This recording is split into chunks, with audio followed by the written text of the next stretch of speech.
جعلك للناس إماما قال ومن ذريتي قال لا ينال عهد الظالمين۔ اس آیت کے ضمن میں 2 دن سے یہ بات سامنے آ رہی ہے کہ حضرت ابراہیم علیہ السلام کو اللہ تعالیٰ نے آزمایا مختلف طریقے سے۔ حضرت ابراہیم اس میں بالکل کامیاب ہوئے، کھرے اترے۔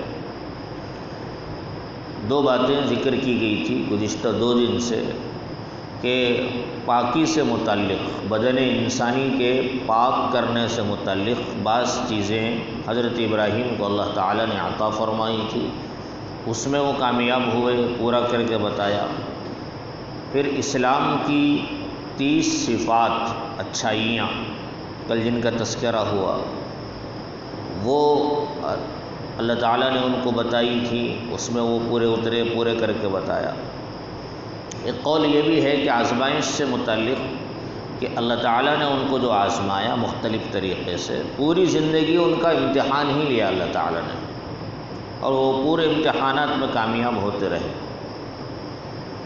پہلا امتحان اس وقت ہوا جب حضرت ابراہیم علیہ السلام نے نبوت کا دعویٰ کیا اور لوگوں کو حق بات سمجھائی، تو جس کے نتیجے میں ایک خاص واقعہ ہوا تھا بتوں کو توڑنے کا۔ انہوں نے بت توڑے تھے، تفصیلی واقعہ ہے، یہاں میں اشارہ کر رہا ہوں۔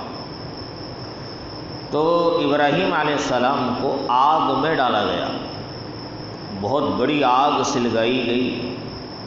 آگ جب دہک گئی، شعلے اس کے بھڑکنے لگے، اس بھڑکتی ہوئی دہکتی ہوئی آگ میں حضرت ابراہیم علیہ السلام کو ڈالنے کا پلان بنا۔ اگر کوئی میرے جیسا آدمی ہوتا، کمزور ایمان والا، جیسے آج کل کے اکثر لوگوں کا ایمان ہو گیا ہے، تو آگ کو دیکھ کر ہی آدمی ڈر جاتا اور پیچھے ہٹ جاتا، پھسل جاتا، پتہ نہیں کیا کیا ہوتا۔ اتنی بھیانک آگ میں حضرت ابراہیم علیہ السلام کو ڈالا جا رہا ہے، لیکن ابراہیم علیہ السلام پر ذرہ برابر ڈر نہیں، خوف نہیں۔ آگ میں، حالانکہ آگ میں جانے کے بعد آدمی جل جائے گا، مر جائے گا، کوئلہ بن جائے گا۔ حضرت ابراہیم نے کہا جب اللہ کی مرضی یہ ہے تو میرے اللہ کی مرضی پہ میں راضی ہوں۔ اس امتحان میں وہ کامیاب ہوئے۔ جب اللہ تعالیٰ نے یہ دیکھ لیا کہ میرا بندہ آگ میں کودنے کو تیار ہے میری خاطر، تو اللہ نے بھی پھر حکم نازل کیا آگ کے لیے، یوں فرمایا قلنا یا نار کونی بردن وسلاما علی ابراہیم، اے آگ تو ابراہیم کے حق میں ٹھنڈی ہو جا، سلامتی والی ہو جا۔ ایک امتحان تو یہ ہوا، اس میں کامیاب ہوئے حضرت ابراہیم علیہ السلام، آگ بھی ٹھنڈی ہو گئی۔ دوسرا امتحان حضرت ابراہیم علیہ السلام کا اس کے بعد تھوڑے دنوں کے بعد شادی کا مرحلہ آیا۔ شادی کے بعد ایک زمانے تک اولاد نہیں ہوئی، ایک لمبے زمانے تک اولاد نہیں ہوئی، یہ بھی ایک آزمائش تھی، اس پہ بھی راضی رہے۔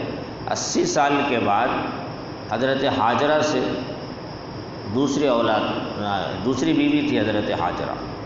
80 سال کی عمر میں یا 86 سال کی عمر میں حضرت ابراہیم علیہ السلام کو اولاد ہوئی۔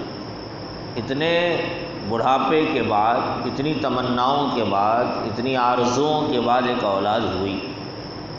چھوٹا سا معصوم سا بچہ، شیر خوار ہے، دودھ پینے والا بچہ ہے۔ اس کے متعلق اللہ نے حکم دیا کہ تم اپنی بیوی اور یہ چھوٹے سے بچے کو لے جا کر کے دور چھوڑ دو۔ ارے کہاں چھوڑ دو، چلو کہاں چھوڑنے کا حکم ہے؟ ایسی جگہ چھوڑنے کا حکم دیا گیا جو بالکل سنسان تھی، غیر آباد تھی، جہاں انسان تو انسان، جانور نہیں تھے، جہاں درخت نہیں تھا، جہاں ہریالی نہیں تھی، جہاں پانی کا تصور نہیں تھا۔ بواد غیر ذی زرع عند بیتک المحرم، ایسی جگہ جہاں کوئی چیز نہیں تھی، بالکل جہاں زندگی گزارنے کا کوئی تصور نہیں تھا۔ یعنی اگر کوئی آدمی وہاں رہے، دیکھے وہاں کے حالات کا جائزہ ہے اس جگہ کا، تو یہ کہہ سکتا تھا کہ یہاں تو جیتے جی مر جائے گا آدمی۔ کوئی پانی نہیں، درخت نہیں، انسان نہیں، جانور نہیں، کوئی چیز نہیں، تو ایک عورت، ایک چھوٹا بچہ کیسے رہے گا وہاں؟ یہی چیز سوچ کر کے حضرت ہاجرہ نے پکڑ لیا تھا حضرت ابراہیم علیہ السلام کے دامن کو۔ جب وہ پلٹ کے جا رہے تھے تو پیچھے سے کرتے کا دامن پکڑ لیا حضرت ہاجرہ علیہ السلام نے۔ کہاں جا رہے ہیں؟ یہاں چھوڑ کے جا رہے ہیں۔ تو حضرت ابراہیم خاموش رہے۔ حاجرہ خود سمجھ گئی کہ یہ اللہ تعالیٰ کا حکم ہے، کیا اللہ تعالیٰ کی آزمائش ہے؟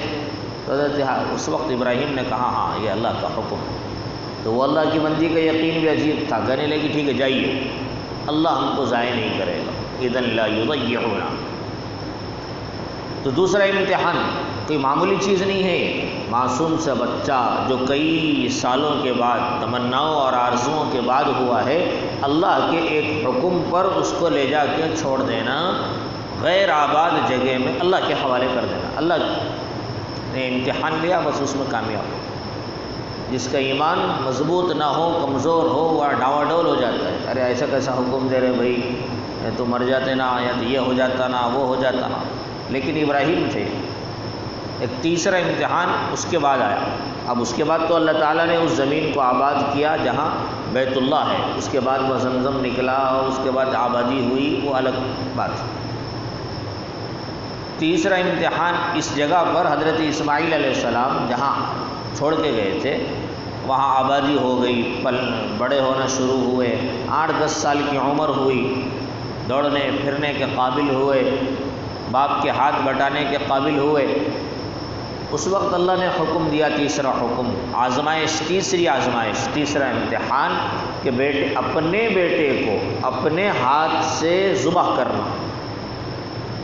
لوگ جانور ذبح کرنے کو ڈر جاتے ہیں، بہت سارے لوگ جانور ذبح کرو بولتے ڈرتے ہیں، مرغی کاٹو بولتے ڈرتے ہیں، بکرا کاٹو بولتے ڈرتے ہیں، نہیں ہوتا بھائی کاٹنا، دیکھا نہیں جاتا، خون نکلتا ہوا۔ اپنے ہی بیٹے کو اپنے ہاتھوں سے ذبح کرنے کا حکم دیا جا رہا ہے۔ حضرت ابراہیم علیہ السلام تیار، وہ اللہ کا بندہ اسماعیل علیہ السلام اللہ کے وہ بندے ابراہیم علیہ السلام کے چھوٹے سے بیٹے ہیں۔ حضرت ابراہیم نے ان سے پوچھا یا تیری کیا رائے ہے بیٹا؟ انی ارا فی المنام انی اذبحک، میں خواب میں دیکھ رہا ہوں تجھے ذبح کروں، ما فانظر ماذا تری۔ اسماعیل علیہ السلام نے کہا کاٹ دیجیے ابا، ذبح کر دیجیے۔ یا ابت فعل ما تؤمر، جو اللہ بولے وہ کریے بس۔ ابراہیم علیہ السلام نے نیچے لیٹا کر کے ذبح کر دیا۔ یہ تو اللہ نے چھری کو حکم دیا کہ چھری کاٹنا نہیں، ایک بال نہیں کاٹنا، چمڑے کا اتنا حصہ نہیں کٹنا چاہیے۔ اب کاٹ رہے ہیں، کٹنے کا نام نہیں لیا۔ اللہ تعالیٰ نے فرمایا یہ ایک آزمائش،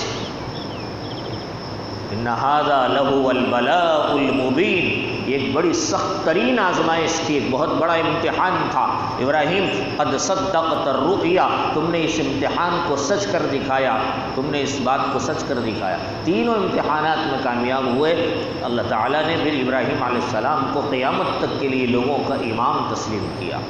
زندگی حالات ہی کا نام ہے، زندگی آزمائش کا نام ہے، زندگی امتحان کا نام ہے۔ یہ دار الامتحان ہے، دار الاطمینان نہیں ہے۔ یہ امتحان